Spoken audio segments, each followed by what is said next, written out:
आज हम लोग पढ़ना शुरू करते हैं संतुलित रासायनिक समीकरण। रासायनिक समीकरण संतुलित कब होता है? किस समीकरण को हम संतुलित रासायनिक समीकरण कहते हैं? देखिए, इसकी परिभाषा है वह रासायनिक समीकरण जिसमें बराबर के दोनों पक्षों में अर्थात बराबर के दोनों ओर उपस्थित तत्वों के परमाणुओं की संख्या अर्थात जो जो तत्व इस तीर के बाएं तरफ उपस्थित हैं इनमें परमाणुओं की संख्या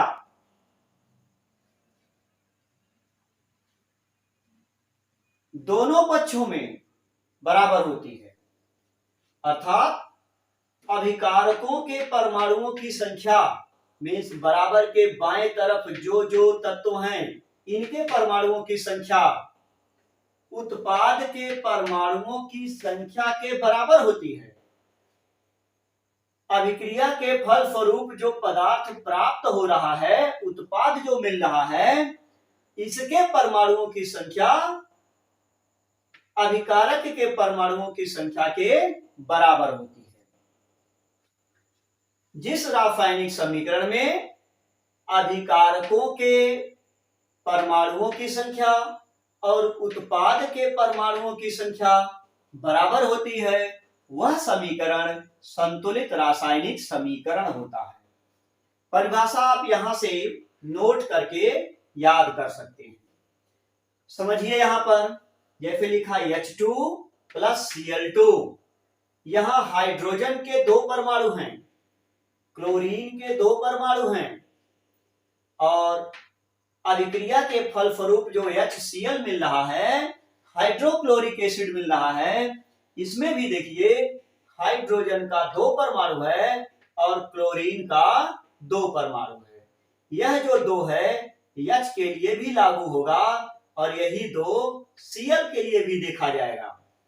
तो क्लियर होता है, हाइड्रोजन का दो परमाणु बराबर के बाद भी हाइड्रोजन का दो परमाणु, क्लोरीन का दो परमाणु, यहां भी क्लोरीन का दो परमाणु। इस तरह से अगले में देखिए 2H2 प्लस O2, हाइड्रोजन और ऑक्सीजन मिलकर के पानी बना दे रहा है, H2O बना दे रहा है।